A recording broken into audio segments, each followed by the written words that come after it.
Vamos falar do Botafogo. Perdeu para o Júnior Barranquilla lá no Newton Santos. Um péssimo primeiro tempo do Botafogo. Levou 3 gols, né? Tava 3-0 para o Júnior Barranquilla. Aí descontou o placar.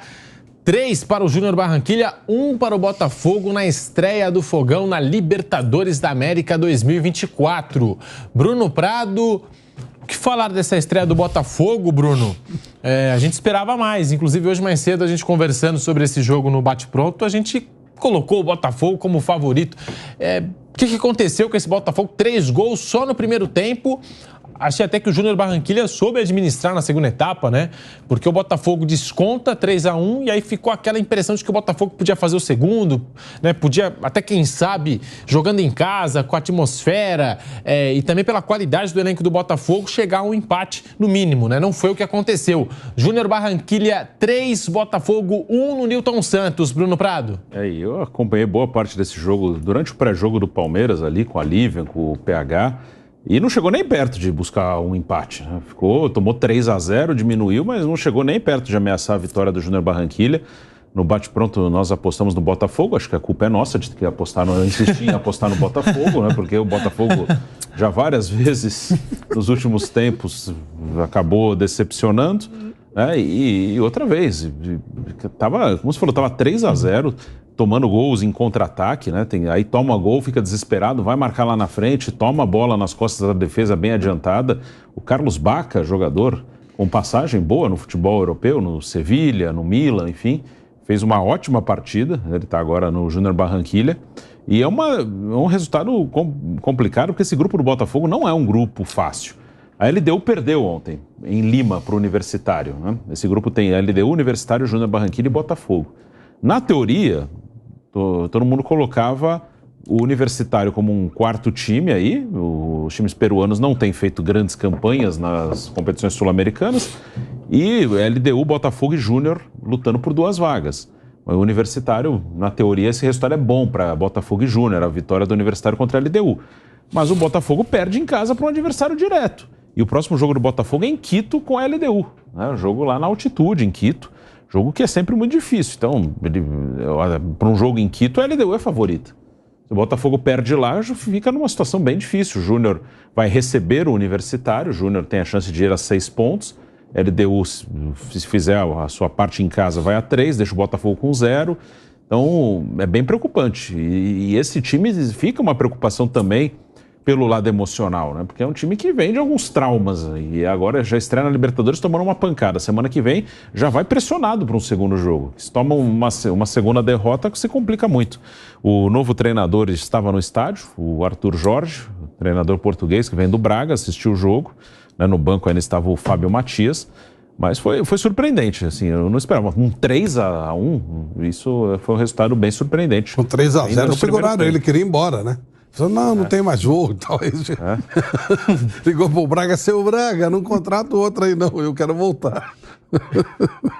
Flávio Prado, derrota do Botafogo, como citou o Bruno, né? O Universitário venceu. Então a LDU, já na próxima rodada, na altitude, enfrentando o Botafogo, entra em campo com essa responsabilidade, né, de vencer em casa para acompanhar essa briga aí. O Júnior venceu, o Universitário venceu, cada um com 3 agora, né? LDU e Botafogo, portanto, como não venceram, não pontuaram, né? Mas para acompanhar esse grupo, para não ficar de fora, a LDU vai entrar muito motivada e vai ter altitude já na próxima rodada contra o Botafogo. Ô Pedro, eu teve uma época que eu ia muito ao Rio de Janeiro, né? Na época aquele baita time do Flamengo, né, do Zico, aquele time campeão do mundo. Tive a felicidade de acompanhar aquele time do começo ao fim, uma coisa maravilhosa. Tinha o Fluminense do Edinho, que era muito bom e tal. Mas os meus amigos eram botafoguenses. E eles contavam histórias do Botafogo, eles falavam sempre assim, há coisas que só acontecem com o Botafogo. Tinha maneira com isso. E agora eu lembrei, né? O Botafogo é um negócio assim inacreditável, né? Eu também acho. Quanta coisa a gente perdeu com o Botafogo na Série B, né? Precisa de um time como o Botafogo na Série A. Porque realmente tem uma... Não, é inacreditável. Inacreditável. O que o Botafogo fez no primeiro turno do Campeonato Brasileiro, inacreditável. O que ele fez no segundo turno, inacreditável. Aí o presidente faz um fuzuê, vai pra polícia, faz denúncia... E toma uma porrada na estreia em casa, toma um totó do jeito que tomou. Como é que você vai levar a sério um negócio desse, pô? Não dá pra levar a sério, dá? Aquela história que os meus amigos, torcedores do Botafogo, falavam assim, ó, Botafogo, tem coisa, eu falo, o Botafogo ele teve um dos maiores times que o Brasil, da história, os maiores times do mundo, não ganhou nada. Porque ele tinha, na mesma época, o Santos do Pelé e a academia do Palmeiras. E aí ele tinha a base da seleção brasileira, Garrincha, Didi, Amarildo, Zagallo, Newton Santos, Manga, e não ganhou nada. Porque coisas que só acontecem com o Botafogo. Se aquele time surgisse 5 anos antes ou 10 anos depois, ele teria vencido tudo. Não venceu nada. E continua sendo essa coisa hilária, né? Hilário. Você não tem outra coisa pra você falar, hilário. E o homem continuou falando lá que tem prova comigo não, tá pensando o quê? Então continuou. Né? Agora o jogo foi uma piada. Foi um jogo hilário. E a tal história, né? Podia ter já ficado na fase anterior, né? Pra fazer esse papelão. Já nem passava e não fazia esse tipo de papelão. É um grupo que não parece muito acessível também, né? A gente tá falando da LDU de Quito, é uma viagem e também é um jogo muito chato, altitude. Barranquilla é longe Barranquilla também longe. Então, Pedro, mas Barranquilla é longe pra cacete, os caras vieram aqui metendo 3-0 em 20 minutos, pô. Com toda a distância de Barranquilla. Barranquilla é inchegável. Mesmo pros dois. Eu não sei por que raios, nesses anos 80, se vocês olharem, esse Júnior Barranquilla, ele sempre chegava. O que eu fui a Barranquilla, vocês não fazem ideia. Meu Deus, o quê? Sim, nossa, muito bom. Muito ruim, é feio, cara. Nossa senhora. Aí ia lá pra a cidade bonita lá perto. Que virou a sede da seleção colombiana. Só joga lá em Barranquilla. O estádio é bonito e tal. Aquela cidade lá da... Cartagena? Cartagena, lá perto. A gente ia passear em Cartagena, voltava e tal. Mas, cara, eu ia toda hora para aquele lugar. Um calor tremendo e tal. Mas é inchegável. Inchegável. Tanto que quando jogava lá, você esperava o outro time brasileiro lá. Porque você ficava 15, 20 dias em Cartagena e tal.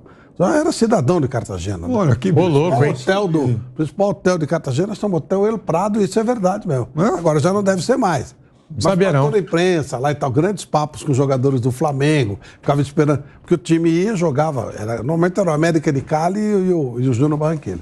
Que a gente ficava em Cali, Barranquilla, mas Barranquilla é muito é muito longe, Pedro.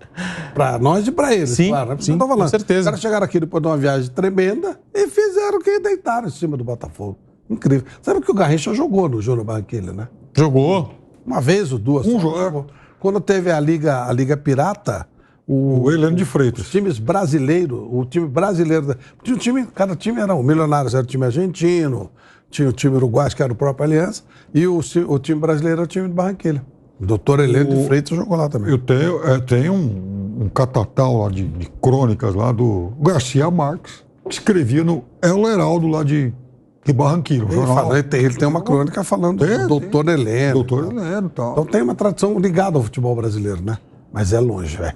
Piperno, você que criou o termo, como é que é? Botafoguear, né? Você gosta de usar esse termo, né?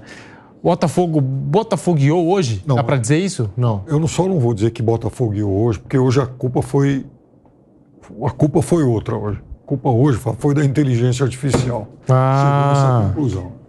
Uma inteligência artificial aplicada lá pelo Júnior de Barranquilla e tal. O Textor vai mandar investigar isso aí também. Os jogadores do Botafogo desviaram da rota que geralmente eles fazem nos jogos. Será que a inteligência artificial vai apontar? Talvez. Eles perderam a rota, o rumo, perderam tudo, né? Quer dizer, não tem cabimento. Jogando assim, a inteligência artificial vai pirar. Então, o robôzinho vai ficar girando e falar, aí não, pô. Tem um mínimo de lógica. O Botafogo vai inaugurar a inteligência artificial com rota biruta. A rota artificial com Alzheimer. Inteligência artificial. Pedro, se o Botafogo fica... Foi quinto lugar que ele ficou, não foi? No Campeonato Carioca. Não. Também.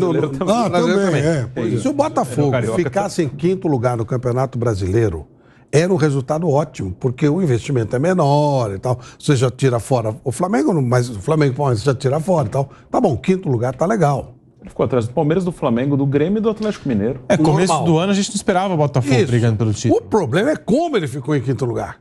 Se ele fica em quinto lugar, perde, ganha, como todo mundo, não. Criou lá um campo imbatível. Eu fiquei fã do tal do Tapetinho, ficava vendo jogos, eu né, curtindo. Torci de verdade. Torci, ficou legal, jogava bonito. Era legal ver os caras jogando time forte, rápido, tocando bola. Pô, legal, gostou de jogar no Tapetinho, queria ver os jogos. Pô, legal. Aí faz aquele baita papelão. Você fala, não dava pra acreditar. Aí começa a tomar virada de todo mundo e tal. E agora começa em grande estilo a Libertadores também, né? Que ele, aliás, não disputou muitas, não. Até por isso que eu falei. Sim. Porque ou era só o campeão, ou depois era campeão e vice e ele ficava em terceiro, quarto. Mesmo nessa era, agora com mais vagas, ele disputou a última em 2017, né? Ele tava o time Jair Ventura. Que chegou até, foi bem, foi até as quartas. Né? E antes eu acho que foi quando ele foi campeão contra o Santos em 95? Ele chegou em 2014. 2013, ele foi bem no Brasileiro com o Oswaldo. Aí caiu na fase de grupos, mas antes disso foi só de 96. Poucas, pelo tamanho do time, pela história do time. Se olhar, gente, o Botafogo... Até pouco tempo, ele era o time que mais tinha dado jogadores para a seleção brasileira, para as seleções brasileiras campeãs mundiais. Sim. Não é qualquer coisa. Só que é essa doideira sempre, né? A coisa que só acontece com o Botafogo. O John Textor jogar com o Botafogo em Libertadores. Aí o Botafogo... Olha o Pepe levantando a bola. Ó, falar em levantar a bola, o John Textor voltou a falar sobre os casos aí de manipulação de resultados, as acusações que ele fez, as declarações dos últimos dias. Abre aspas para o dono da SAF do Botafogo. Eu deixei muito claro que não fiz acusações sobre a Leila Pereira. Ela deveria parar de se comportar como se estivesse sendo atacada. Eu não fiz acusações sobre o Palmeiras. Quando as pessoas manipulam esses jogos pela visão do computador, eu posso provar como, mas eu não posso provar por quê. Eu não sei quem paga quem ou se estão fazendo isso de graça, disse John Textor, que fez críticas ao STJD, que basicamente ignorou as provas do Textor, lembrando aqui. Estou tentando há muito tempo entregar provas para pessoas que se importam com isso. Eu mandei para o STJD. Eles continuam falando que eu não entreguei provas. Eu entreguei há semanas provas completas de manipulação de resultados. Os nomes foram omitidos para proteger a identidade dos jogadores envolvidos. Eu me importo com a lei. Se alguém está envolvido num escândalo de manipulação, essa pessoa também tem direitos. Não consigo entender como o STJD, que tem processos não confidenciais, continua pedindo provas, disse John Textor. E ele falou sobre a empresa que ele contratou para analisar os jogos, né? A Good Game, que foi contratada pelo John Textor para analisar os jogos do Campeonato Brasileiro. Ele elogiou o trabalho da empresa e disse que considera fundamental a utilização da inteligência artificial. Se liga só, abre aspas. Essa empresa é uma das que tem maior credibilidade nessa área no mundo. Eles estavam aqui antes de eu chegar. Olharam 2 anos de dados antes de eu conhecê-los. Vocês deveriam olhar o nome da minha empresa que se tornou. Foi a empresa em que eu ganhei dinheiro para poder comprar um clube. O nome da empresa é Fubo. O nome da empresa era Evolution AI Corporation, Evolução e Inteligência Artificial. Se vocês não queriam mudança, não trouxesse então um cara que fez o seu dinheiro com inteligência artificial, fecha aspas, disse John Textor. E ainda disse o seguinte, hein? Abre aspas, eu fui à delegacia, comecei o processo, entreguei provas, dei meu depoimento. Eu tenho muito mais provas do que esse relatório da Good Game. É um dia maravilhoso. Falei com investigadores independentes e razoáveis que não pareceram estar torcendo por clube nenhum. É muita informação, são meses de coleta de dados. É muito o início de um processo muito saudável, fecha aspas, disse John Textor logo na chegada ao estádio Newton Santos, tá? Ele concedeu essa entrevista à TV Globo. Tá aí, portanto, e ele disse que a atuação do Botafogo, o Flamengo empatou com o Milionários. Ele falou que a atuação do Botafogo foi patética, disse John Textor também. Comentou tudo, falou sobre tudo aí o John Textor, disse que ganhou dinheiro com inteligência artificial. Se vocês não queriam alguém que não ganhou dinheiro com inteligência artificial, então, né, o que vocês estão esperando dele? Enfim, disse que não se referiu ao Palmeiras. Mas eu ouvi ele citar o Palmeiras, ouvi ele citar jogos que envolveram o Palmeiras. Que envolveram o Palmeiras. Eram jogadores, não o Palmeiras. Jogadores do Palmeiras, não o Palmeiras, jogadores de São Paulo, não o São Paulo. Foi isso que ele quis. Que ele falou, né? Que ele falou o que falou. Mas ele citou, Palmeiras citou São Paulo, sim. Quando você ouviu o Palmeiras, você ouviu o São Paulo. Que ele fala. Agora ele disse assim: não, Leila, baixa a bola, calma. Não estou falando de você, não estou falando do seu clube, estou falando dos seus jogadores. Casares, você é meu amigo, termo que ele usa. Eu estou falando de jogador do São Paulo, não do São Paulo e tal. Ele falou... Mantendo essa história aí, gente. Eu acho ele um fanfarrão, mas ele manteve tudo. Falou que hoje entregou para a polícia e tal. Ele pode ser... Pedro... Ele manteve tudo. Ele estava insistindo com essa história aí. Ele falou o seguinte, ó... Ele é um grande fanfarrão, um grande palhaço ou, né, de fato, tem alguma coisa, sei lá. Você fica... O cara, ele não recuou. Isso é uma verdade. Ele não recuou. Ele está tomando uma pressão muito forte e não recuou. Não estou dizendo. Eu acho que é uma fanfarronice gigante. Mas, até agora, ele seguiu hoje, tava macho pra caramba, cheio de pá e tal, manteve tudo. Abre aspas para John Textor. Ele ainda falou o seguinte: Leila Pereira, abaixe as suas armas. Você não conhece as provas do que eu entreguei. Júlio Casares, do São Paulo. Cara, você é meu amigo. Eu não pude falar com você sobre isso por causa da natureza das provas que eu tenho. Fecha aspas, disse o John Textor, Bruno e Piperno. O que vocês podem falar, assim... O que dá pra gente analisar disso tudo que o Textor falou? A gente precisa ver as provas, né? Por enquanto a gente não viu essas provas. E se as provas, de fato, forem inteligência artificial e esse relatório da Good Game, ele tá dizendo que tem outras, né? Ele falou nessas declarações que não tem só a Good Game, tem outras provas. Que apresente as provas, a gente quer ver. Mas, desculpa, eu não consigo ver inteligência artificial definindo se um jogador tá manipulando um jogo ou não. Eu não consigo ter essa clareza em cima de inteligência artificial, né? Como se os jogadores, você até falou, né, Bruno? Como se os jogadores fossem robôs, como se fosse tudo automatizado, como se o jogador não pudesse errar dentro da partida de futebol. Isso que, se tudo isso é baseado na inteligência artificial, assim, não dá para colocar isso como uma prova concreta, uma coisa subjetiva, né? Estão querendo transformar tudo em robô, o atleta, agora é robô, o atleta... Agora é videogame. Tem que fazer esse movimento, assim, né? Se ele não fez esse movimento, é porque ele estava corrompido. Às vezes o jogador ele não esticou a perna direita para fazer um corte, tentou cortar de outro jeito porque ele estava com dor, sei lá.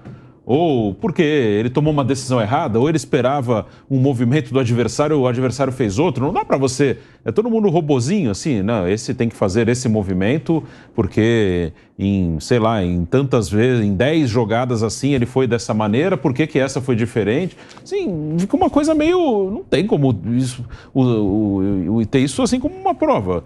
O que se espera de uma prova concreta? Eu já falei, isso parece que não tem. Ele falou uma vez do áudio de um árbitro com sotaque carioca que não apita a primeira divisão. Mas o que pode ser prova? Áudio que tem que ser periciado, porque também inteligência artificial, você coloca áudio com a voz de alguém. Coloca mesmo. A cara de alguém, tem que ser tudo periciado, claro. Mas áudio com conversa, com uma prova de transferência bancária, uma testemunha, né? Uma testemunha assim, sei lá, um jogador... ele falou que 5 jogadores do São Paulo tiveram ações estranhas. Algum jogador, eu recebi uma oferta para manipular jogo, eu não aceitei, mas eu sei que tem gente que aceitou. Sim, coisas mais concretas. Alguém do São Paulo vai aceitar fazer esquema para perder de 5-0. Olha só. Vamos tentar pensar com a cabeça do bandido. O cara fala assim, cara, um escanteiozinho, 1-0, 5-0, chama atenção, é um horror, é um vexame para a carreira do cara. Todo mundo concorda com isso. Sim. São Paulo e Palmeiras, os dois perdem 5, é um vexame para a carreira do cara. Ninguém vai se sujeitar a isso. E eu fico imaginando uma conversa de 5 jogadores, grupo de 30 profissionais, né? Fora roupeiro, massagista, todo mundo que convive no dia a dia lá, e os caras acertando um esquema, pô. Isso é conversa de maluco total, né? A única coisa que o cara tá insistindo nisso, né? Tá insistindo nisso. Desde o ano passado. Precisamos acelerar esse negócio. Ou ele prova de uma vez, ou metem ele na cadeia. Eu acho que as duas situações são bastante razoáveis. Ou prova, ou sai do sistema. Ele tá fazendo acusações gravíssimas, passíveis de você meter o cara na cadeia, no meu modo de entender. Ou de se transformar num herói, né? Virar o presidente da CBF. Não pode ficar toda hora isso. Pô, ele reacendeu tudo e continuou do mesmo jeito, com o mesmo ímpeto. E eu coloco mais uma possibilidade. Ele vai apresentar provas que o STJD não quis julgar porque achou que não eram provas convincentes, que a gente está falando que é inteligência artificial. E olha que o TJD pode sair tudo pela tangente. Pode sair tudo assim, não, beleza, o Textor falou aqui, apresentou provas, mas essas provas não procedem, segue o jogo. Piperno, sua opinião sobre mais uma declaração de John Textor em relação à manipulação de resultados, mais uma vez falando de manipulação no futebol brasileiro. Bom, por enquanto, o Textor só entregou fanfarronice. Eu quero saber se amanhã depois ele aparecer com algum tipo de prova, então o Textor aí sim se torna quase que um herói do futebol brasileiro, porque até por conta do volume de críticas que ele já fez, se ele entregar provas correspondentes a isso aí, o Textor estaria apontando um caminho de saneamento do futebol brasileiro. Como eu não acredito que ele vai conseguir tanta coisa assim, eu acho que ele vai acabar ficando aí na categoria dos fanfarrões irresponsáveis. E aí há muitas providências que podem ser cabíveis contra quem faz esse tipo de acusação ao ecossistema como ele fez. Ele falou do STJD. Se eu fosse procurador do STJD e ele me enviasse provas baseadas em inteligência artificial, eu também ia ignorar. Todo respeito, tá? Aquele relatório dos jogos, que eu acho que foi pênalti, aí é muito subjetivo, né? Muito. Uma coisa é dizer, eu acho que o árbitro errou. Outra coisa é dizer, não, o árbitro estava comprado. São coisas muito diferentes. Né? São, muito. Chiquinho Soares errou o famoso pênalti, por quê? Mas assim, é difícil a gente falar porque a gente precisa ver as provas, mas eu tô achando, pelo jeito que ele tá falando, que ele até tem provas, mas não são provas aquelas que a gente imagina, né? Ele acredita muito nesse negócio de inteligência artificial, assim, um negócio de uma maneira absurda. A gente quer ver áudio, sei lá, do árbitro combinando o jogo, do jogador, falando, quanto que é? 50 mil pra se vender, beleza. Print de conversa. Print de conversa, a gente quer ver esse tipo de prova.